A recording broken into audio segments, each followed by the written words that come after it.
नमस्ते, झकास भारत आप देख रहे हैं। मेरा नाम आदित्य कुमार है और अभी जन सुराज पार्टी के प्रेस कॉन्फ्रेंस में आए हुए हैं। प्रेस कॉन्फ्रेंस का टॉपिक है रोजगार और पलायन। चलिए इस वीडियो में हम सुनते हैं क्या कुछ कह रहे हैं वहां के नेता। % तक लड़के लड़कियां 9वीं 10वीं 11वीं 12वीं पढ़ने के बाद ड्रॉप आउट हो जाते हैं। जानते हैं क्यों? क्योंकि वहां पे कॉलेज नहीं है। अगर कहीं कॉलेज आसपास मिल भी जाता है, आजकल के साइंस एंड टेक्नोलॉजी का जमाना है, साइंस का फैकल्टी नहीं मिलता, तो बच्चे जाएं क्या? वो बच्चे धीरे धीरे बड़े होते हैं, मजबूरी बन जाती है, कोई स्किल नहीं सीख पाते हैं, अपने राज्य में कोई रोजगार नहीं है और दूसरे राज्य में जा करके अपने शरीर से काम लेते। जब किसी का माइंड डेवलप नहीं करेंगे तो शरीर से ही काम लेगा, जाकर मजदूर बनते हैं। हम लोग कहते हैं ना कि बहुत जो आईटी कंपनीज है, बीपीओ की कंपनी है, बीपीएस की कंपनी है, कहाँ जाती है? साउथ में जाती है। साउथ उनकी पहली पसंद है। जानते हैं क्यों? ऐसा नहीं है वो बिहारियों से नफरत करते हैं, उत्तर भारतीयों से नफरत करते हैं, यहाँ आना नहीं चाहते हैं। इसलिए वहां जाना चाहते हैं कि वहां का शिक्षा व्यवस्था अच्छी है, वो साइंस एंड टेक्नोलॉजी पर काम करते हैं, उनका कम्युनिकेशन स्किल देखिए। और यहाँ के अपने जो बच्चे सरकारी स्कूल से पढ़ के निकलते हैं, उनका कम्युनिकेशन स्किल हमने डेवलप ही नहीं किया। जब ऐसे बच्चे हमारे यहाँ मिलेंगे नहीं, हमारे यहाँ फैक्ट्रियां क्यों नहीं आएगी, कंपनियां क्यों नहीं आएगी, क्यों आएगी? अभी 2024 में 19 दिसंबर को बिजनेस कनेक्ट हुआ था, आप लोग गए होंगे, जानते होंगे। उसमें जानते हैं कितना जो कंपनी 400 से ज्यादा कंपनियों ने कमिटमेंट साइन किया है, MOU कहते हैं जिसको, मेमोरेंडम ऑफ अंडरस्टैंडिंग। कितने पैसे का? 1.8 लाख करोड़ का। यहाँ का युवा सोचे कि भैया अब इतने सारी कंपनीज आ जाएगी, हमको तो नौकरी मिल ही जाएगी, लेकिन धरातल पर कितनी कंपनियां उतरी है? एक भी नहीं, एक भी दो भी हमको दिख नहीं रही है। उसके पिछले साल 2023 में 50,000 करोड़ रुपया से भी MOU साइन किया गया था। और MOU बता दें कि जो पॉलिटिकल पार्टी बोलती है कि इतना लाख इन्वेस्टमेंट, ये कोई लीगल नहीं है, नॉन बाइंडिंग है। आप चाहे खर्च करें या ना खर्च करें। कंपनी क्यों आती है? फैक्ट्री क्यों आती है? कोई बिजनेस क्यों खोलना चाहता है? क्योंकि उसको प्रॉफिट चाहिए। बिहार में आएगा, ऐसे रिसोर्स मिलेंगे उसको जो उसका बहुत बढ़िया कम्युनिकेशन स्किल हो, क्योंकि इंटरनेशनल प्रोजेक्ट पे काम करना नहीं मिला, क्योंकि हमने डेवलप ही नहीं किया। और जो हमारे बच्चे मजबूरी से बाहर जाते हैं और अपमानित रहते हैं और यहाँ बैठ करके और उस बातों को या तो इग्नोर कर देते हैं या तो बोलते हैं हम उसको देखेंगे, फिर से रोजगार उत्पन्न करेंगे। जब चुनाव आता है तो एनडीए की सरकार हो, उससे पिछले वाली सरकार हो, ये वादा करती है कि हम 20 लाख नौकरियां दे रहे हैं, 12 लाख नौकरियां दे रहे हैं, 19 लाख नौकरियां दे रहे हैं। किसमें दे रहे हैं? सरकारी नौकरियां दे रहे हैं। भाई आपको बता दें, यहाँ के लोगों को एक बहुत लोगों को कम पता है कि यहाँ पे 2% से कम लोग ही सरकारी कर्मचारी होते हैं। 2% से कम, ज्यादा बढ़ा देंगे 2.5% कर देंगे, 97.5% लोग कहाँ जाएंगे? और यहाँ की सरकार को देखिए कि ये कहती है कि आपको नौकरी इसलिए नहीं मिल रहा है क्योंकि सरकारी नौकरी में रिजर्वेशन है, उसी में लड़ाती रहती है।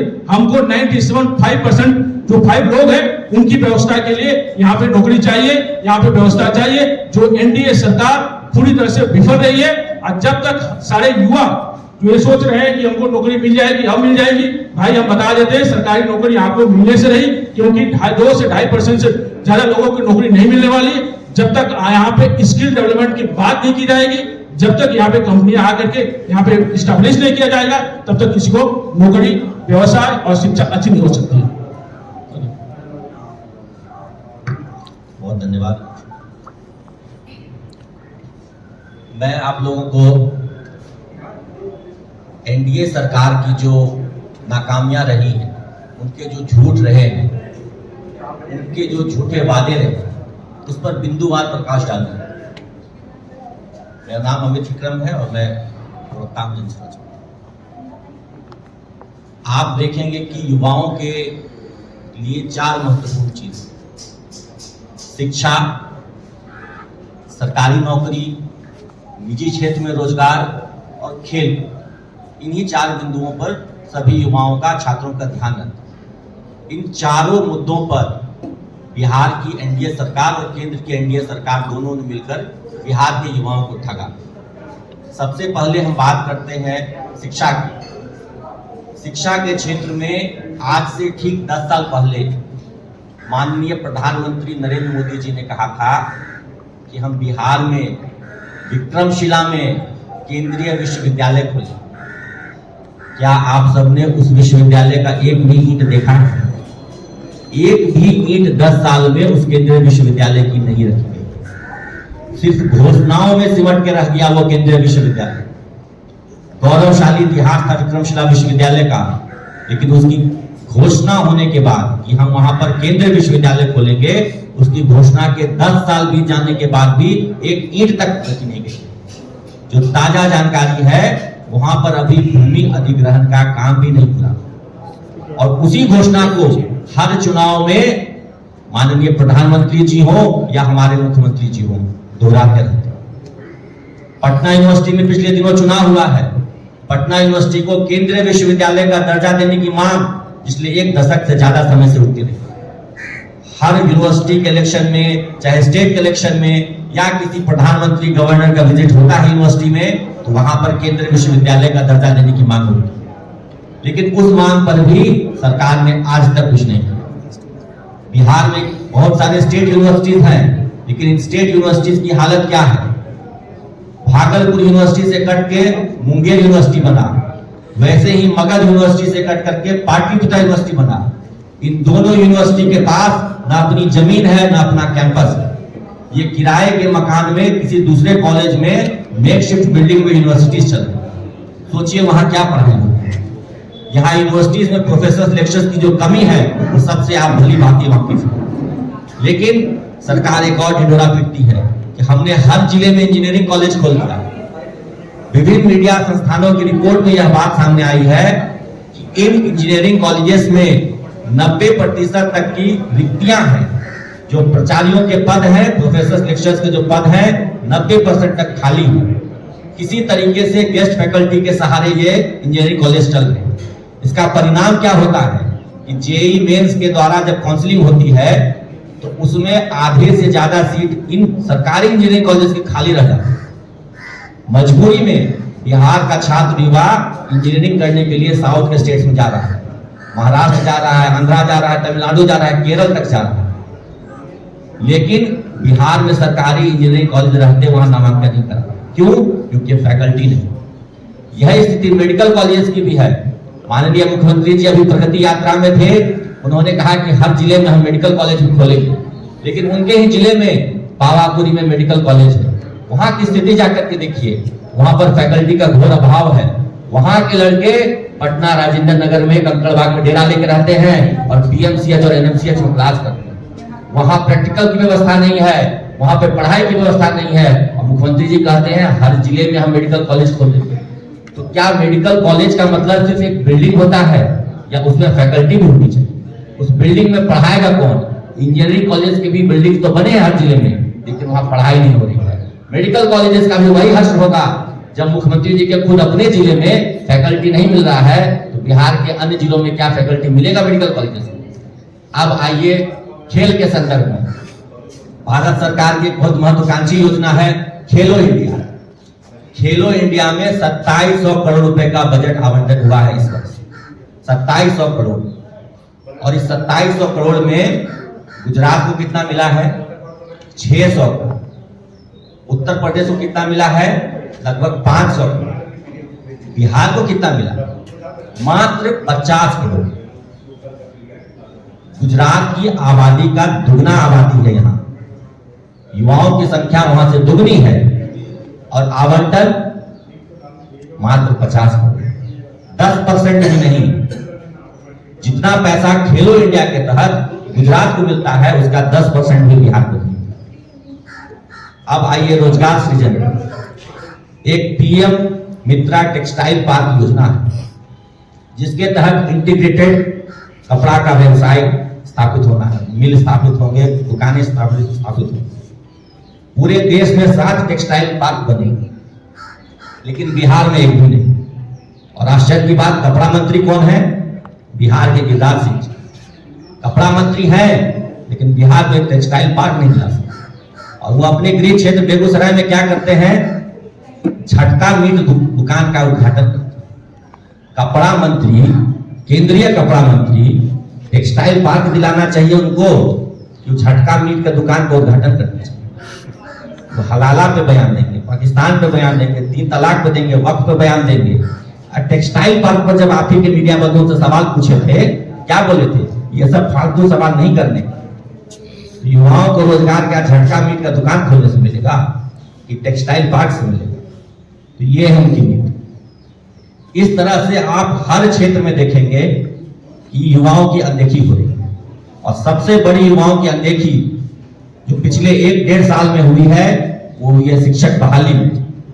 सरकार ढिढोरा पीट रही है, हमने 3 लाख शिक्षकों की बहाली की, 3 लाख नौकरियां दी। सरकारी आंकड़ों के अनुसार 2,68,336 शिक्षकों की भर्ती की गई है 3 चरणों में। उस 2,68,336 में से 1/3 बाहरी है। डोमिसाइल नीति यहां लागू थी, लेकिन नीतीश जी ने प्रधानमंत्री बनने का जो ख्वाब देखा, उस ख्वाब की पूर्ति करने के लिए डोमिसाइल नीति यहां से हटा। परिणाम क्या हुआ? उन 2,70,000 जो लगभग 2,70,000 सीट है, 1/3 यानी 90,000 बाहरी आ गए। बाकी जो पद बचे उसमें जो पहले से शिक्षक थे, राज्यकर्मी का दर्जा पाने के लिए या प्राइमरी से सीनियर क्लासेस में जाने के लिए, वो शामिल हो गए। 1/3 उसमें चला गया। बची कितनी सीटें? करीब 70 से 80 हजार सीटें। उसमें भी बहुत सारा फर्जीवाड़ा है। गलत डोमिसाइल, गलत आधार कार्ड का जांच हो रही है तो पकड़े जा रहे हैं गलती कि डोमिसाइल उनका गलत बना हुआ, आधार कार्ड गलत बना हुआ है। इन पे इनके अधिकारी पकड़े गए हैं। बेतिया में जो आपने देखा 2 करोड़ का कैश निकला है, उन पर आरोप क्या है? उन पर आरोप है कि डॉक्यूमेंट वेरिफिकेशन में उन्होंने फर्जीवाड़ा किया। तो इस शिक्षक बहाली में जो वो 3 लाख का आंकड़ा दे रहे हैं, हकीकत है कि मात्र 60 से 70 हजार बिहार के लड़के लड़कियों को रोजगार, और आंकड़ा दे रहे हैं 3 लाख। अब सोचिए, जब 3 लाख में से वो 1/3 पर आ गए तो 10 लाख में से वो जो वादा किए कितना रोजगार दे रहे हैं। तो इनका जो भी वादा है, जो भी दावे हैं, सारे के सारे झूठे हैं। सिर्फ युवाओं को बरगलाया जा रहा है, ठगा जा रहा है। उनके रोजगार की बात नहीं हो रही है, उनके शिक्षा की बात नहीं हो रही है। उनको न रोजगार देंगे, न शिक्षा देंगे, न नौकरी देंगे, न उद्यमिता के कोई साधन देंगे। तो क्या देंगे? मजदूरी करने के लिए ट्रेन देंगे। यहाँ से ट्रेन खुलेगी, उसमें टॉयलेट में बैठ करके यहाँ के युवा मजदूर बनने के लिए दिल्ली, उत्तर प्रदेश, महाराष्ट्र, गुजरात जाए। धन्यवाद। हेलो, नमस्कार सभी भाइयों को। जैसा कि इन्होंने बोला कि एनडीए सरकार, सही बात है, जब इलेक्शन आती है तो बहुत बड़ी बड़ी बातें लोग बोल जाते हैं, खासकर रोजगार और शिक्षा की। तो शिक्षा, सही बात है, यहाँ शिक्षा की कोई ये नहीं है, फैसिलिटी नहीं है। सारे हमारे बच्चे, बिहार के बच्चे में टैलेंटेड बहुत है, लेकिन यहाँ व्यवस्था नहीं रहने के कारण वो हमारे बिहार से बाहर जा रहे हैं और वहाँ नाम रोशन कर रहे हैं पढ़ वहाँ का। उसी तरह रोजगार, जब बच्चे बाहर जाएंगे, बाहर पढ़ेंगे, बाहर सीखेंगे तो रोजगार भी बाहर ही करने लगते हैं। यहाँ की कोई भी अपनी तो IT कंपनी वगैरह कुछ ऐसा नहीं है जो बच्चे अमीर घर के हो चाहे गरीब घर के हो। हर बच्चे का एक शौक होता है, उसकी पढ़ने उसकी इच्छा होती है, लेकिन वो एक मजबूरी के तहत उन्हें बाहर जाना पड़ता है। तो शिक्षा और रोजगार दोनों ही बच्चे को यहाँ पे ठगा जा रहा है। आप ट्रेन में अगर सफर करते तो सही बात है कि वॉशरूम जाना अगर हो तो रास्ता नहीं मिलता, लोग बाथरूम के बाहर में ही फर्श पे लेके मिलेंगे, थैला लेके, बोरिया लेके। पूछने पर कि बच्चे आप लोग कहाँ जा रहे हो? तो मैं जॉब करने जा रहा हूँ, बॉम्बे में या मद्रास में, चेन्नई में, कहीं भी। तो यहाँ के बच्चे मजदूरी के 10-15 हजार रुपये के लिए बच्चे बाहर जा रहे हैं, अपने पेरेंट्स को छोड़ के, घर द्वार छोड़ के बच्चे बाहर जा रहे हैं। जबकि वहाँ पे रह के वो काम तो कर रहे हैं, मेहनत कर रहे हैं, पैसा कमा रहे हैं, अपने पेट को काट के 2 पैसा बचा के अपने घर को ही बेच रहे हैं। यहाँ गार्जियन की क्या स्थिति है कि बच्चे तो बाहर चले जा रहे हैं, माँ बाप के पास कोई तबीयत खराब होने पर कोई दवा देने वाला नहीं है। तो ये सब बहुत भी बड़ी समस्या है यहाँ की। बहुत बड़े बड़े कॉलोनी में, यहाँ पे पाटलिपुत्रा कॉलोनी, चित्रकूट कॉलोनी, कहीं भी जाइए पता चलेगा अधिकतर घर में ताले बंद हैं। किसी में पेरेंट्स हैं तो माँ अकेले हैं, पिताजी हैं तो अकेले हैं, कोई देखने का। ये सब चीज़ को अगर सुधार किया जाए, यहाँ पढ़ने की अगर सुविधा दी जाए तो बच्चे हमारे बाहर नहीं जाएंगे। उसे सलम एरिया के बच्चे लोग जो कि पैसे के बिना, अभी हम कल गोसाई टोला सलम एरिया में मैं गई थी वहाँ बिहार बदलाव रैली के बारे में मैंने गई थी, वहाँ घुमा देखा। कि बच्चे छोटे छोटे बच्चे हैं वो कूड़ा करकर कचरे से खेल रहे हैं, पढ़ने की कोई ये नहीं है।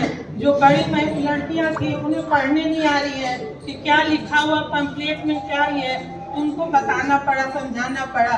तो ये सब जैसे गरीबी, यहाँ गरीबी बहुत है, गरीबी पे कोई तरह का यहाँ पे नहीं। हमेशा इलेक्शन आती है, बहुत सपने दिखाए जाते हैं, बहुत इलेक्शन खत्म होते हैं उसमें सारे सपने भोरे में भरे रह जाते हैं। तो ये सब बहुत दुख की बात है कि हम अगर बिहार में रहते हैं, इतना सब कुछ होते हुए भी यहाँ के बच्चे इस चीज़ को सामना कर रहे हैं, नौकरी के लिए, शिक्षा के लिए, यहाँ पर गरीबी के लिए। स्लम एरिया में बहुत जगह मंत्री जी का क्या नाम है, सरकार का क्या नाम है, घर घर शौचालय। मेरे चितौड़ा में एक कपाड़िया मोहल्ला है, मैं वहाँ गई अपने क्षेत्र में घूमने के लिए, पता चला कि वहाँ शौचालय नहीं है। महिला लोग आके रोने लगी, कल्पने लगी, बोली देखिए ना भाई बंधु लोग को तो लगता तो 5 रुपये देकर शौचालय में चले जाते हैं, हम लोग पर्दा से घेर कर लैट्रिन मार जाते हैं। नाला का निकासी, पानी का निकासी की व्यवस्था नहीं है। हर झोपड़ी के आगे गड्ढा करके तो वहाँ पानी जमा होता है, वो लोग बर्तन धोती हैं, उसी पानी को अपनी बाल्टी में करके डब्बा में करके बाहर। तो इस टाइप की जर्जर स्थिति यहाँ की हुई है। किसी भी क्षेत्र में, या तो शिक्षा हो, रोजगार हो, गरीबी हो, सब कोई चीज में सुधार नहीं है। दिन पर दिन बिहार की स्थिति बद से बदतर होती जा रही है। तो इसमें देखा जा रहा है कि सरकार को लोग की चाहत है, जहाँ जहाँ जा रहे हैं तो लोग बोल रहे हैं कि हम लोग को बदलाव चाहिए। जैसे कि प्रशांत जी ने कहा कि पलायन को रोकने के लिए वो कर रहे हैं कि 1 लाख लोगों को यहाँ पे LCT घाट में ट्रेनिंग दे रहे हैं। युवा तो 2000 से 20,000 तक जो है वहाँ पे अपना ट्रेनिंग करके कमा सकते हैं बच्चे। तो हमारे बच्चे को जब यहाँ रोजगार मिल जाएगा तो बच्चे बाहर नहीं जाएंगे, अपने पेरेंट्स के साथ रह के यहीं पर रह के अपना देखें करेंगे। कोई भी सवाल हो किसी का तो वो ले सकता है। आपने एक बात कही कि प्रशांत जी 1 लाख लोगों को ट्रेन कर रहे हैं जो 20,000 तक की नौकरी कर सकते हैं। वो ट्रेन क्या स्पेशली चुनाव के लिए किया जा रहा है? नहीं, ऐसा नहीं है। क्योंकि जो लोग वहाँ आ रहे हैं उन्हें चुनाव से ही संबंधित चीजें बताई जा रही है। ऐसा नहीं, प्रशांत जी ने जैसा कि पद यात्रा किया, बहुत जगह से सारे सर्वे निकाल के देखने के बाद उनको लगा कि क्या चीज जरूरी है। वो कोई चुनाव के चलते नहीं, लेकिन उन्होंने घर घर देखा तो उनको ऐसा लगा कि यहाँ पे रोजगार की समस्या है। तो आज से नहीं, बहुत दिन से LCT घाट में 5 दिन की ट्रेनिंग दी जा रही है, रहने खाने पीने के बाद। आज हमारे घर में एक लड़की बच्ची आई थी जिसकी शादी हुई, उनकी 3 लड़की है, हस्बैंड भी एक प्राइवेट जॉब 10 शहर के करते हैं। तो वो हमसे बात की तो मैं बोली कि आप अपना बायोडाटा लेकर घर पे आइए।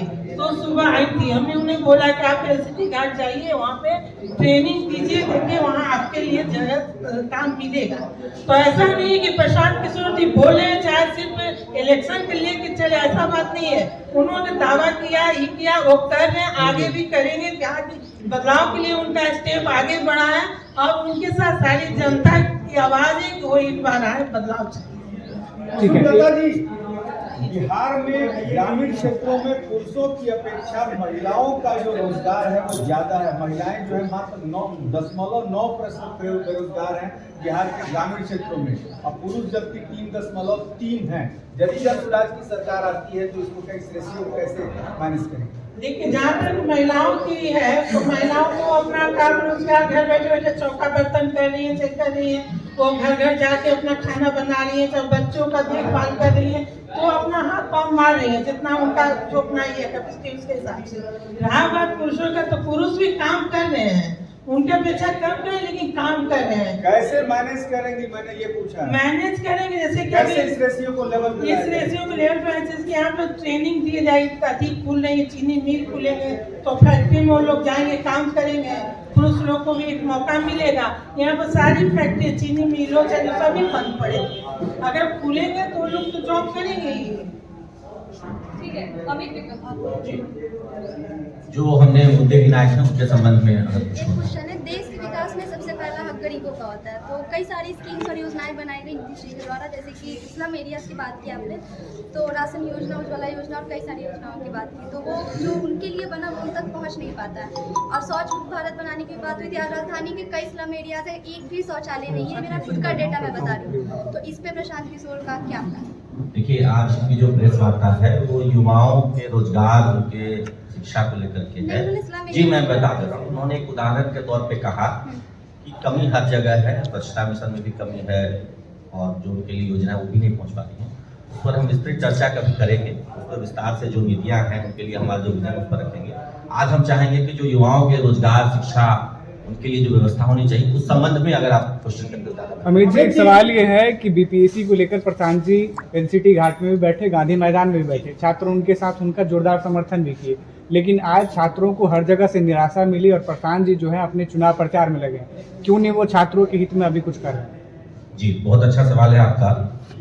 देखिए, छात्रों के हित में प्रशांत जी ने आंदोलन किया, संघर्ष किया, जेल तक जाने की नौबत आई तो भी पीछे नहीं हटे।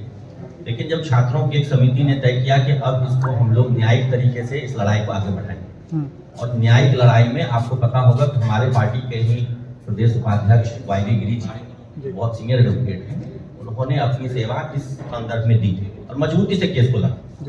ये बात जरूर है कि आज की डेट में हाईकोर्ट ने उस याचिका को खारिज कर दिया है, लेकिन हम लोगों ने हार नहीं मानी है।